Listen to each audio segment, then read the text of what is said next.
বন্ধু বান্ধৱীসকল এই ভিডিঅ'টো আপোনালোকৰ বাবে 10টা জানিবলগীয়া আচৰিত ধৰণৰ প্ৰশ্ন উত্তৰ আগবঢ়াইছোঁ আৰু প্ৰত্যেকটো প্ৰশ্নৰ উত্তৰ আপোনালোকৰ হাতত থাকিব মাত্ৰ 5 ছেকেণ্ডকৈ 5 ছেকেণ্ডকৈ যদি অধিক সময় প্ৰয়োজন হয় তেনেহ'লে ভিডিঅ'টো প'জ কৰি ল'ব।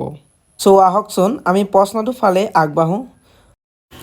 প্ৰথম প্ৰশ্নটো হ'ল স্বাধীনতা দিৱসত কোনজন প্ৰধানমন্ত্ৰীয়ে সকলোতকৈ বেছি পতাকা উত্তোলন কৰাৰ ৰেকৰ্ড আছে? সময় আৰম্ভ। এই প্ৰশ্নৰ শুদ্ধ উত্তৰ হ'ল জৱাহৰলাল নেহৰু। জৱাহৰলাল নেহৰুৱে স্বাধীনতা দিৱসত 17 বাৰ পতাকা উত্তোলন কৰা ৰেকৰ্ড আছে। 2 নম্বৰ প্ৰশ্ন হ'ল ভাৰতৰ প্ৰধানমন্ত্ৰীয়ে স্বাধীনতা দিৱসৰ দিনা ক'ত পতাকা উত্তোলন কৰে? আপুনি জানেনে? এনেধৰণৰ 10টা জানিবলগীয়া প্ৰশ্নৰ উত্তৰ পাবলৈ ভিডিঅ'টো শেষলৈকে চাই থাকিব। এই প্ৰশ্নটোৰ উত্তৰটো হ'ল দিল্লী লালকিল্লা। ভাৰতৰ প্ৰধানমন্ত্ৰীয়ে স্বাধীনতা দিৱসৰ দিনা দিল্লীৰ লালকিল্লাত পতাকা উত্তোলন কৰে। 3 নম্বৰ প্ৰশ্ন হ'ল কোনবিধ জীৱই গাখীৰৰ পৰা পানী আঁতৰাই অকল গাখীৰখিনি খাব পাৰে? সময় আৰম্ভ।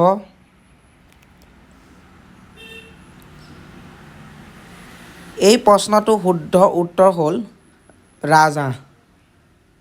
হয় বন্ধুসকল, ৰাজহাঁহে গাখীৰৰ পৰা পানী আঁতৰাই অকল গাখীৰখিনি খাব পাৰে। 4 নম্বৰ প্ৰশ্ন হ'ল ব্ৰিটিছসকলে ভাৰতত কিমান বছৰ ৰাজত্ব কৰিছিল? আপুনি জানেনে?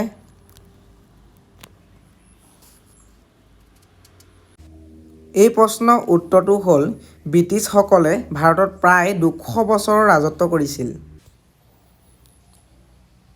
5 নম্বৰ প্ৰশ্ন হৈছে স্বাধীনতা দিৱসত মানুহৰ ঘৰত অফিচত ভাৰতৰ ৰাষ্ট্ৰীয় পতাকা উত্তোলন কৰাৰ অধিকাৰ কেতিয়া দিয়া হয়? সময় আৰম্ভ।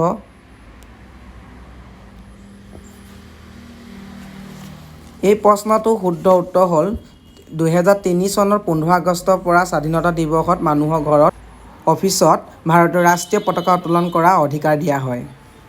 6 নম্বৰ প্ৰশ্ন হ'ল স্বাধীন ভাৰতৰ প্ৰথমজন ৰাষ্ট্ৰপতি কোন আছিল? সময় আৰম্ভ। মোৰ এই ভিডিঅ'কেইটা চাই যদি ভাল লাগিছে তেন্তে ভিডিঅ'টো লাইক কৰি কমেণ্ট কৰি আৰু বন্ধু বান্ধৱীসকললৈ শ্বেয়াৰ কৰিবলৈ নাপাহৰিব। এই প্ৰশ্নটোৰ শুদ্ধ উত্তৰ হ'ল ৰাজেন্দ্ৰ প্ৰসাদ। স্বাধীন ভাৰতৰ প্ৰথমজন ৰাষ্ট্ৰপতি আছিল ৰাজেন্দ্ৰ প্ৰসাদ। 7 নম্বৰ প্ৰশ্ন হ'ল বিশ্বৰ কোনখন দেশৰ ৰাষ্ট্ৰীয় গীতটো সকলোতকৈ দীঘল? সময় আৰম্ভ।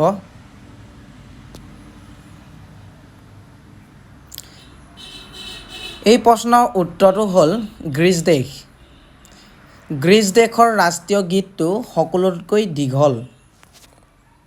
8 নম্বৰ প্ৰশ্ন হ'ল ভাৰতৰ ৰাষ্ট্ৰীয় গীত বন্দে মাতৰম গীতটি কোনে লিখিছিল?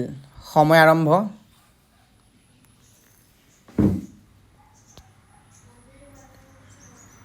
এই প্ৰশ্নৰ উত্তৰটো হ'ল বংকিম চন্দ্ৰ চট্টোপাধ্যায়। তেওঁ ভাৰতৰ ৰাষ্ট্ৰীয় গীতটি লিখিছিল আৰু মনত ৰাখিব ভাৰতীয় ৰাষ্ট্ৰীয় গীতটি হ'ল বন্দে মাতৰম। 9 নম্বৰ প্ৰশ্ন ভাৰতৰ ৰাষ্ট্ৰীয় পতাকাত থকা সেউজীয়া ৰঙৰ প্ৰতীক কি? সময় আৰম্ভ।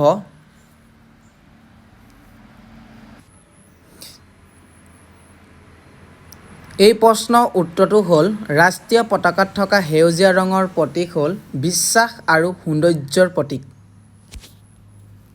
10 নম্বৰ আৰু অন্তিম প্ৰশ্নটো হ'ল ভাৰত স্বাধীনৰ বাবে 15 আগষ্ট দিনটো কোনে বাছি উলিয়াইছিল? সময় আৰম্ভ।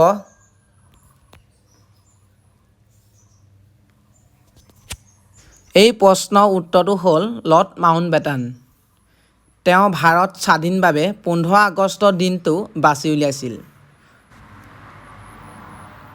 বন্ধু বান্ধৱীসকল আপোনালোকৰ বাবে আগবঢ়োৱা প্ৰশ্নটো হ'ল ভাৰতৰ ৰাষ্ট্ৰীয় পতাকাত থকা অশোক চক্ৰত কেইডাল দণ্ড থাকে?